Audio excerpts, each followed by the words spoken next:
Conciencia y autoconciencia, capítulo 3 del libro La mente fenomenológica de John Gallagher y Dan Savy. Comienza con una pregunta. ¿Qué percepciones y acciones deberíamos llamar conscientes? Las percepciones conscientes que tenemos son algo curioso. Por un lado, son conscientes de algo del mundo y por otro, también son conscientes de ellas mismas. ¿Implicarían entonces una forma de autoconciencia? Nos enfrentamos aquí al problema filosófico que es el de delimitar estos conceptos. Según el diccionario, conciencia es el conocimiento que el ser humano tiene de su propia existencia, de sus estados y sus actos. La fenomenología defiende la idea de que una característica estructural de la conciencia es una forma mínima de autoconciencia, que es la inmediatez marcada por mi experiencia. Es lo que se conoce como autoconciencia prerreflexiva. Esta debe ser entendida como una característica intrínseca de la experiencia primaria, es no observacional, o sea que no implica una observación introspectiva de mí mismo y no es objetivadora, quiere decir que no necesito convertir mi experiencia en un objeto percibido u observado.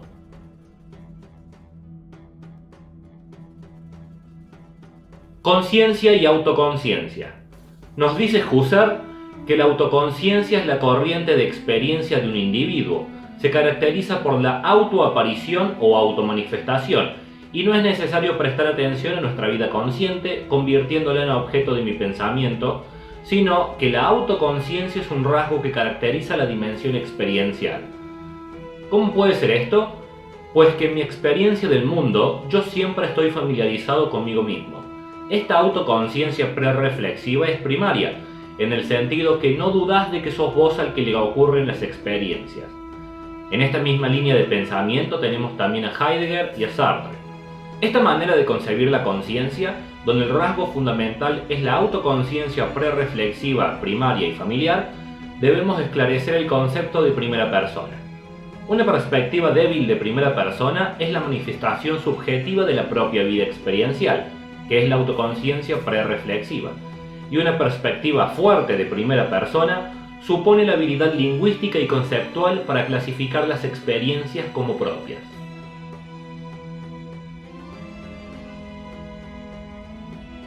Diferentes formas de autoconciencia.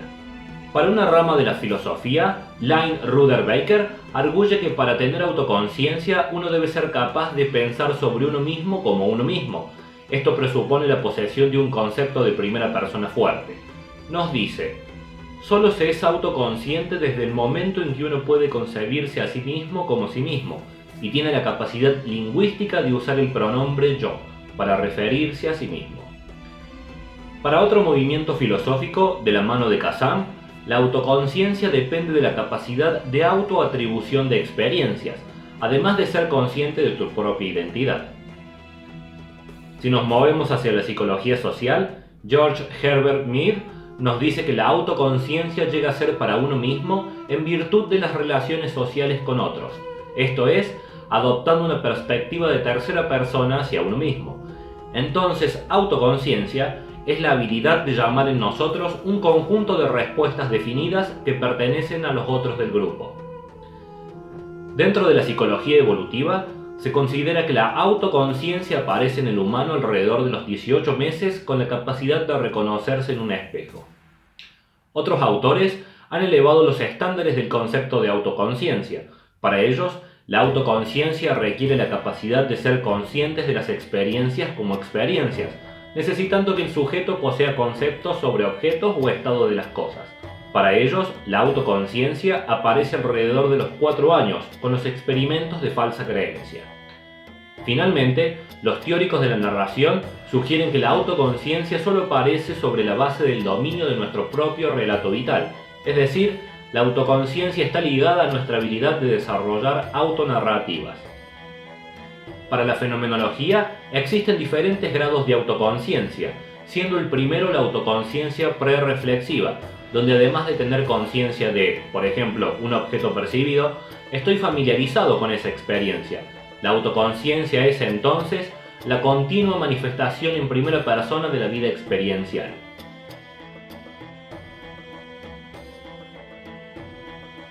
Autoconciencia prerreflexiva y como qué es. Esta noción que tiene la fenomenología sobre la autoconciencia está relacionada con la idea de que las experiencias tienen un sentimiento subjetivo que es como se siente tenerlas. Lo que sientes al ver este video, por ejemplo, eso es como se siente tener una experiencia, y viene antes de poder articularlo en palabras o hacer inferencias sobre lo que sientes. Además, cuando tengo una experiencia, no tengo que reflexionar si es mía o no, simplemente es algo que me ocurre. ¿Por qué es subjetiva la autoconciencia prerreflexiva? Porque las experiencias se sienten de una determinada manera para alguien, pero, aunque vivo muchas experiencias diferentes a lo largo de mi vida, hay algo que no cambia, a saber, la experiencia inequívoca de primera persona. A esto agregamos algo que nos dice Husserl. Este ser mío, característica de la vida experiencial, es la afirmación de que la autoconciencia prerreflexiva es un aspecto constitutivo y una parte integral de la conciencia fenoménica. Esto va de la mano con un concepto creado por Al-Bahari, llamado posesión perspectival, que es, para un sujeto poseer algo, es para la experiencia en cuestión presentarse a sí misma de una manera distinta al sujeto de la experiencia. Por ejemplo, al ver este video, sabes que el objeto de tu percepción, este video, es algo distinto a vos, además de tener un sentimiento subjetivo de primera persona de cómo es sentir esa experiencia. Esto aparece como una experiencia única, vos y el objeto. Es importante enfatizar que la fenomenología no defiende una tesis fuerte de que la conciencia y la autoconciencia son idénticas, sino que afirman que la conciencia fenoménica implica una forma débil o tenue de autoconciencia, a saber, la autoconciencia prerreflexiva, que es vivir la experiencia en primera persona.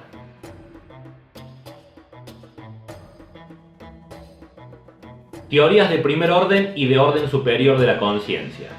Los teóricos ortodoxos, como Armstrong, Carruthers, Lacan o Rosenthal, nos dicen que la autoconciencia es un pensamiento de orden superior. Esto es, primero tengo un estado mental, llamado de primer orden, y este se convierte en un objeto de un nuevo estado mental, un estado mental de orden superior. Esto implica que para ser consciente, o sea, la habilidad de tener un estado mental de conocimiento de mi propia existencia, mis estados mentales y mis acciones, es necesario un sofisticado análisis de reflexión sobre mis estados. Como podemos prever, la fenomenología cuestiona esta perspectiva de orden superior. No solo rechazan la idea de que un estado mental se vuelve consciente cuando es tomado como objeto de un nuevo estado mental de orden superior, sino, como dice Brentano, hay que reconocer que cuando tengo una experiencia, no tengo dos estados mentales en la experiencia, del objeto y de mí mismo. Solo tengo un estado mental unificado, el objeto y mi experiencia. Husserl, Sartre y Heidegger dicen que la autoconciencia prerreflexiva no es dada como un objeto, sino más bien como experiencia subjetiva. Sartre nos hace una distinción entre autoconciencia prerreflexiva y autoconocimiento. El autoconocimiento, obviamente, necesita algo más que la autoconciencia prerreflexiva. Necesita de una reflexión sobre mi experiencia. Además, critica a los teóricos del orden superior diciendo: bueno, tengo un estado mental de primer orden, vale, pero para que sea consciente, debo tomarlo como objeto de un nuevo estado mental. Ahora bien, ¿qué hace consciente a este pensamiento de orden superior? ¿Acaso otro pensamiento más, de tercer orden? No. Esto genera una regresión al infinito, o bien admite que el punto de partida no es consciente. Estas opciones son inadmisibles.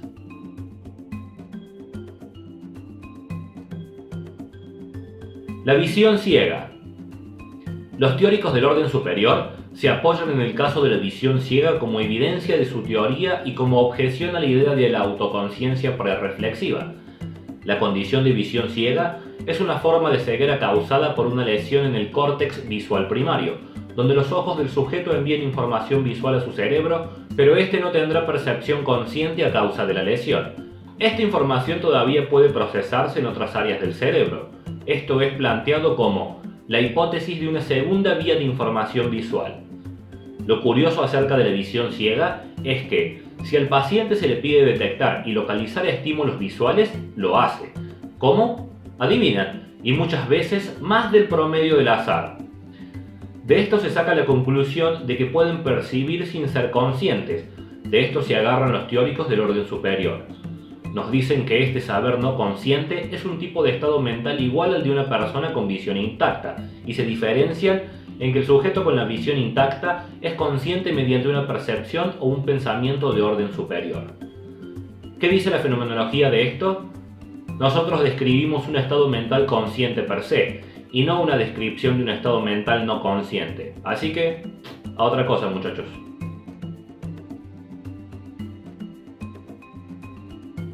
Autoconciencia y reflexión.